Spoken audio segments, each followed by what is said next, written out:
tell us what you would say to someone who still feels hopeless and that a loving partner is out of reach.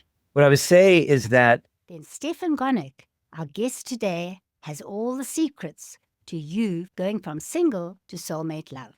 Welcome, Stefan. Stefan, as one of the contributors in our new book, Tap Into Your Best Life, your chapter is Calling in Soulmate Love with Relational EFT.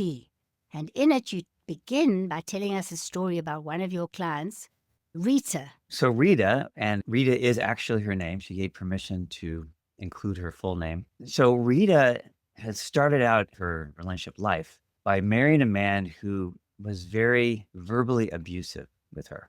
And I forgot how many years they were married, maybe 10, 15 years, something like that. And then she got divorced. And then she tried really hard to find a better partner, and she got married again. And the second man she married ended up being even worse than her first husband. So this really scared her and motivated her. And she decided she was going to do everything that she could possibly do to try and find a healthy, happy partner. And so she read all these books and she did seminars and she did all these different things. She kept having the same experience over and over again where she was attracting these abusive type men in spite of her best efforts. In fact, when she first started working with me, she said, when we first met, the guys seemed great. So I didn't even notice any red flags. It wasn't until after we got together that they started showing up. And then she happened to come across my work, started doing my program. She cleared out the childhood origins of this negative attraction pattern she had of being with these abusive style men, clearing out and becoming more self-loving and things like that.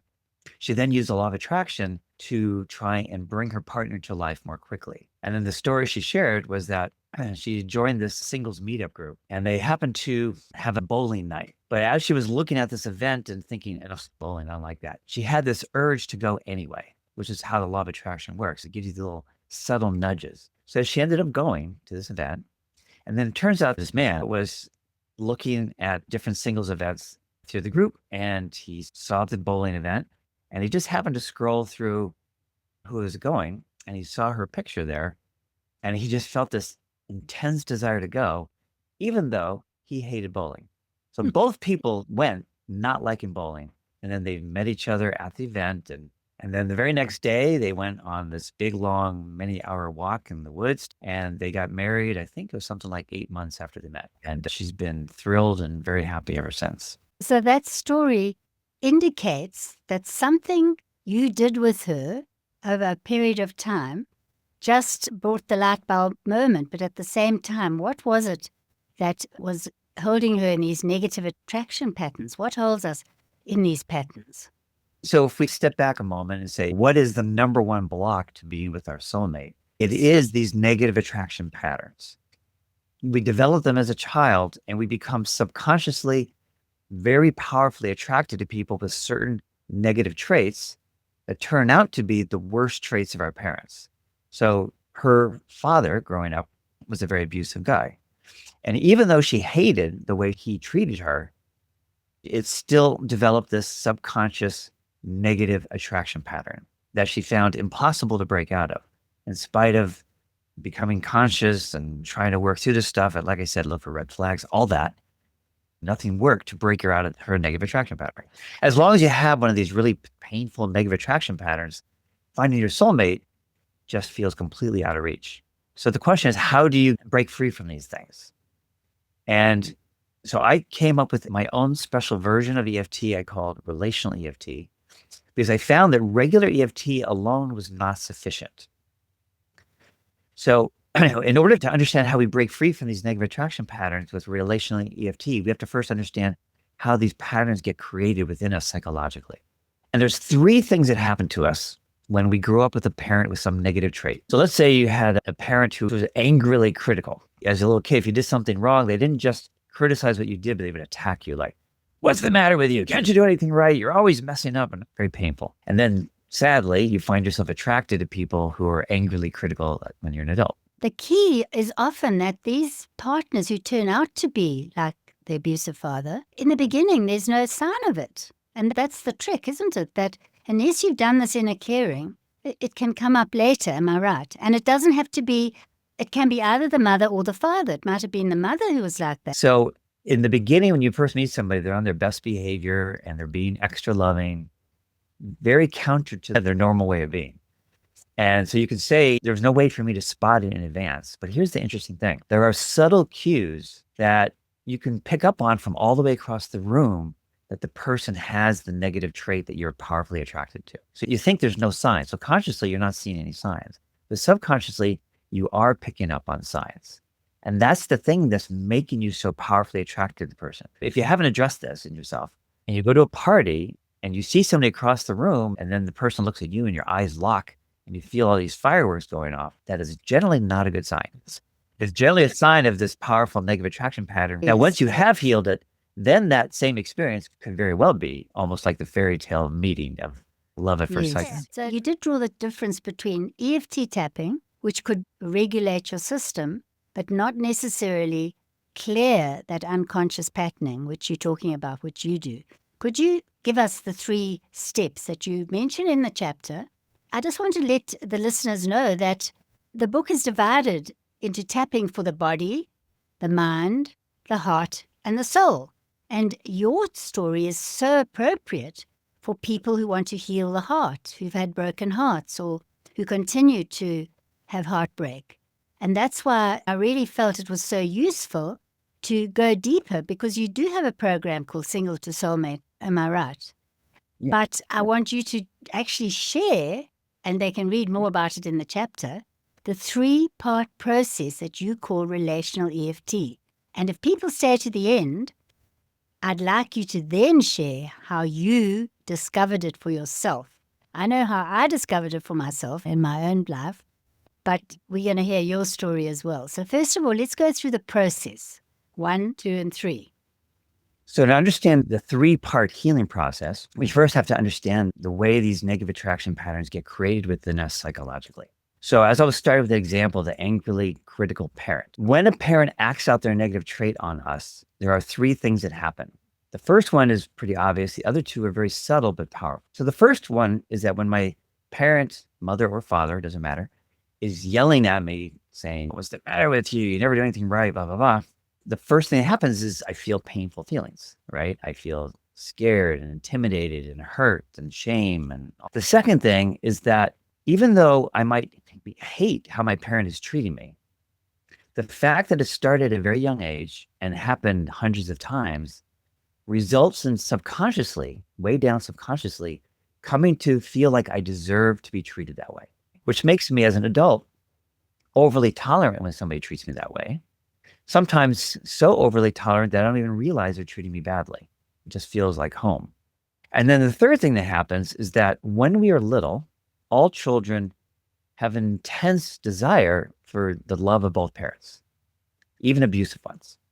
Eventually, they might give up on it, but when they're really little, they desperately want the love of their parent. So when my parent is yelling at me angrily, critically, I am going to bend over backwards as a little kid to try and win my parents' love, doing whatever it is I can imagine doing. But I will never succeed because my parent is not in a loving state when they're doing their negative behavior with me. So you're internalizing an inner parent. I'm internalizing an inner parent. What happened is my inner child gets stuck in this endless loop of trying to get my parents' love. So that when I meet somebody as an adult who has any of the negative traits of my parents, even mildly, my inner child will go, ooh, now maybe I can finally win my father or my mother's love. Yeah. And then I'll get hooked by that. I'll get attracted to that person and I'll get hooked by forever trying to win their love, but I'll never succeed with that person either because again, they're not in a loving place. So it becomes this sort of doomed pattern that keeps repeating. So they talk about dating the same person with different faces. That's what they're talking about here. So then in order to heal this and break out of this pattern, we have to address all 3 parts. So regular EFT is great for part 1, which is releasing the negative feelings that I'm feeling as my parent is yelling at me, or release all those feelings to 0, but that will not be sufficient to break free from their negative attraction pattern.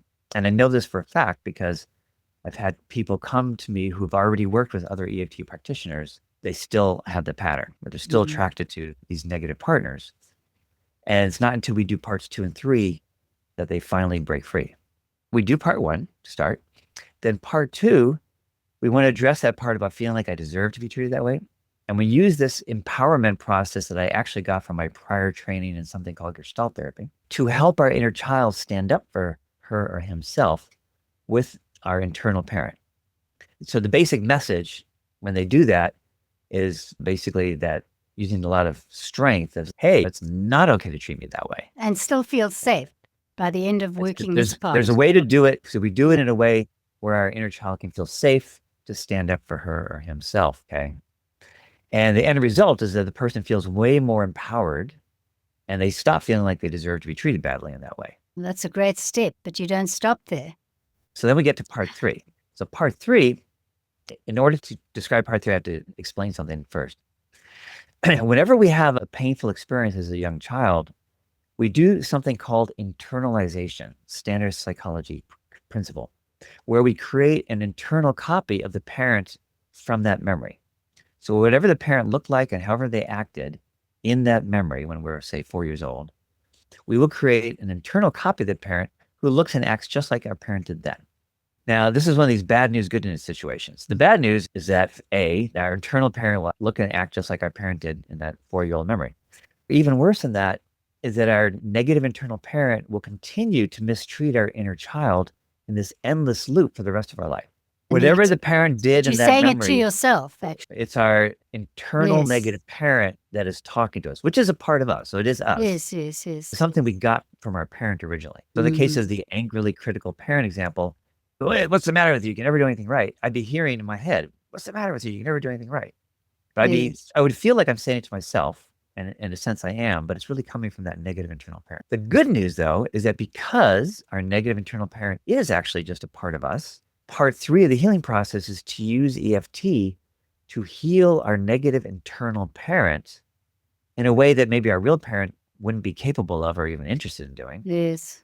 So that our healed internal parent can then give our inner child the love that was missing in that original experience, which brings around final closure and resolution.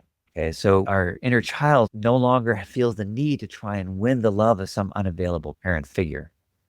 Because so the love has been received. It's like you feel whole in yourself at last. You're not running all those stories once you've calmed down and worked with someone who's helped you see that. So not only are you no longer attracted to people with these negative traits, you feel much more whole and complete within yourself. You feel more confident, more comfortable in your own skin. And not so desperate maybe to meet someone. I have to share that when I wrote my first book, Online Dating Success Secrets for Women 40, 50 plus, I hadn't met my dream man, but I knew that you had to clear the inner blocks. And I was improving. Each time I'd meet someone, I'd say, where am I doing this to myself? Where does this? And then I'd work on that. And so in the end, I came to the conclusion, there was a cartoon. I've tried everything to find the person. She's in a wedding dress I love. But so I ended up, I'm going to marry myself. And I actually said that to myself. If I don't meet anyone, I'm okay. I'm just going to have to enjoy being with me. Now, Stefan, I know that you've been doing this for 35 years, but where did it all begin in your own life? It started with a day of despair when I was 28 years old. I was in my bedroom, sitting on my bed. I had just ended the worst relationship I had had in my whole life up until that point. And I was thinking about all my past girlfriends throughout my 20s. I suddenly had a new realization that even though they were different from each other in many ways, they all had this certain negative trait in common. I seemed to have a pattern. It was the first time I recognized it. So then I thought, well, what kind of woman, do I really want to be with? And as soon as I started imagining my ideal partner, I was like slammed with this wave of fear, intense fear. I seemed to be fatally attracted to these negative partners, and I'm terrified of my ideal partner. So I felt like my love life was doomed. I was in a total despair that day. The next day I woke up and I was super determined. It's like, okay, this is not okay. This is not the end of my story. So I found a good therapist, and my first session, I said, I will do whatever it takes to clear my block so I can be with my soulmate. He clarified it for me. And he said, you have what's called the rescuer victim pattern, where you are attracted to these women with a victim mentality who feel small and powerless in the world. And then you're this big, strong rescuer that comes along and saves them, which in the beginning feels good because she wants to be saved and you're a good savior, right? But inevitably, it goes sour because after a while, the person who's in the victim position starts resenting it and they start attacking the rescuer.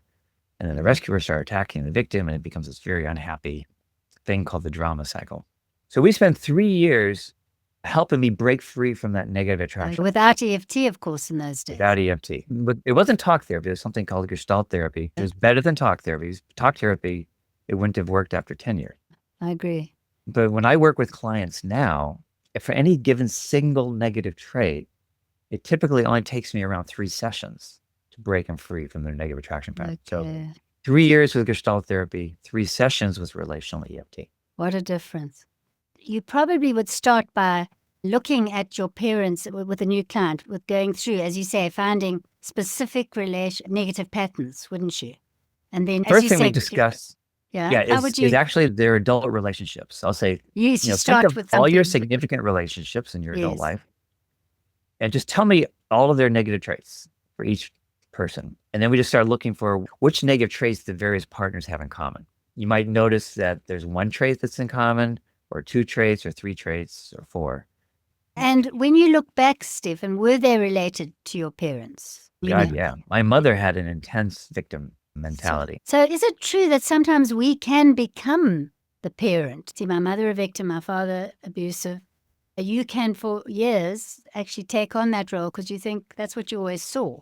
When a parent has a negative trait, we tend to react in one of 2 extreme ways. The more common one is to flip to the other side, the complementary pair. So victim mentality, rescuer mentality. You either flip to the opposites or you become the same. But interestingly, the healing process is the same in either case. Somebody became the victim, or if they became the angry, critical, angry person, what you would do is you would heal 3 example memories of your parent doing that negative trait to you. And it would break you free from either being attracted to that kind of person or being that kind of person. So it really helps our parenting. Every time I work with somebody who's wanting help to find their soulmate, if they're a parent as well, they're always telling me after we've done a number of sessions and healing this stuff, they'll go, oh my God, I didn't come to you for help with my parenting, but I've noticed dramatic changes in how I've been parenting my children. Yes. So I interrupted you with finding your soulmate. After that, tell us how you actually, because I know that you married and have 2 children. How many years did it take you to finally meet the one? See, I didn't find the EFT stuff until near the very end. I worked with that therapist for 14 years. When I talk about what blocks us from finding our soulmate, there's actually 3. So the one is the negative attraction patterns. The second is fears and negative beliefs that prevent us from being with our soulmate. So you can break free from these negative attraction patterns, but you're not done because you're no longer attracted to people with these negative traits. But like me, when I started to imagine my ideal partner, I felt this giant wave of fear. We all tend to have that too. And that wave of fear can be so intense, like it was for me, that I couldn't even get near somebody who seemed really exciting. Or it's not quite so intense that you can't talk to the person, but it's strong enough that it causes you to sabotage yourself. So it still messes you up as far as being with your ideal partner, a soulmate. That has to be cleared as well. So I spent 3 years clearing my negative attraction patterns. And then I spent many years identifying and working through all these different fears and negative beliefs that I had. So I had to take the long path. I was so determined and so motivated that I stuck it out. But it's hard to imagine that many people sticking to it that long, because I had over 20 years working on it. And what happened? And then I finally found EFT. And then I was like, okay, that EFT was a big part of it in the end. At the very end, yeah. To God, I just found it a lot sooner. The end result is it made me passionate about helping other people clear their blocks so they can find their soulmate in some limited number of months rather than decades or never. So tell us, you still haven't told us how you met Laura, which you mentioned in your biography. Yeah, Laura. We've got to have the happy ending. Yeah, so she actually pronounced her name Laura. She's from Argentina. Okay. It's a Spanish pronunciation. So what happened, it's funny, I have to give you a law of attraction story with the relationship I had right before her because it segues right into her. So what happened was I did a law of attraction exercise, and around 2 weeks later, I got this email from a personal growth organization that I had done a workshop with, advertising a Valentine's Day dinner dance. And as soon as I saw that, I hit delete because actually I'm an avid partner dancer, and there's no greater torture for an avid partner dancer than to attend a dance of non-dancers. You have good music, you dance for it, and nobody who knows how to dance, right? And then I deleted it, and then I went to the trash folder, select all, and as my finger is descending on the delete key, which is going to clear it out forever, I heard this little voice in my head that said, "Go." And then I tried to stop my finger from hitting the delete keys, and I couldn't. And then that was on Monday. And then on Wednesday, I got a second email from the organization. So then I read the email this time, not just the subject line. And it was even worse. It was going to be 2 hours from where I lived at this hotel. And I was thinking, okay, in order for me to do this, I'm going to have to spend the night at the hotel. But law of attraction, subtle voices telling me to go. So I honor these things. So I got there and I'm looking at everybody. And this one woman stood out like a beacon. And we connected and it's like, shoo. And we got together very fast. And then we ended up being in a serious 2-year relationship, which didn't turn out to be the one. But interestingly, I broke up with her on a certain weekend on Sunday. And then the following Friday, I met Laura salsa dancing. And the reason why it segues to her is because for the exact same 2-year period, she was in a serious relationship. So she was not available. Law of attraction is going, but your wife to be is busy for 2 years. Let's give you something to do for those 2 years, right? And she had broken up with her partner the same weekend. And then 1 week later, we met each other. And we felt this instant connection, but we also felt, whoa, too soon. Yes. It was just like, I just ended a 2-year relationship. I don't really feel ready to start dating right away. And so for 2 months, we just danced with each other, didn't even chat. Just looked, would you like to dance? Sure. And then ended the dance. Thanks, that was fun. Bye. And that's all we said. And then after 2 months, we were dancing. And then after we danced, they stopped the music for announcements. So we're standing next to each other and she goes, so what do you do for work? And I said, well, I do this thing called EFT. People call it tapping. I don't know if you've ever heard of it. She goes, oh yeah, I did a training in that. You did? I said, what do you do? She goes, I'm a therapist. You are? And the whole conversation was, you did, you are. Wonderful. We started dating right after that. After the third date, we knew we wanted to marry each other. 6 weeks later, I bought her engagement ring. And we married 9 months after our first date. Yeah. And I think there's a picture of you behind you, isn't there? That's our wedding. It's one of our wedding photos. That's right. Lovely, lovely. What a lovely story. And I can so relate. I'm not going to tell mine, but I think as we come to the end of this interview, your story is a beacon of hope and healing. So what would you say to someone who feels their best life with a loving partner is still out of reach? They're my age. I was in my 50s. Or they could be in their 40s, 50s, 60s. Tell us what you would say to someone who still feels hopeless and that a loving partner is out of reach. What I would say is that even if you've tried, everybody I've worked with, nearly every single person I've worked with, comes with the same story as I tried so many different things to try and help my love life, and none of them worked. And what I would say to somebody who's listening to this interview is the same thing I say to them. And that is, if you find the right healing approach, it works great. And then you are able to find your partner. You just need a method that, first of all, you're able to identify what it is that really needs to be healed, like these negative attraction patterns, fears and negative beliefs about being with your ideal partner, and then has a really powerful, effective way of doing it. If you have that combination, then it's fantastic. Yeah. It's worked for so many people. Yes, that's fantastic. You know, there must be other approaches that maybe tackle that, so that otherwise you're going to be inundated with a million people. But as you say, you've written the chapter in the book which puts it all out there so people can read more. And then where can they contact you if they do want to have a session or to work with you? Sure. So I have a website, soulmate.me, not .com, .me. Soulmate.me. And if you want to get more information, learn more, you can go to my website and contact me. We can have a discovery call and discuss your situation and how I can help you. That's one option.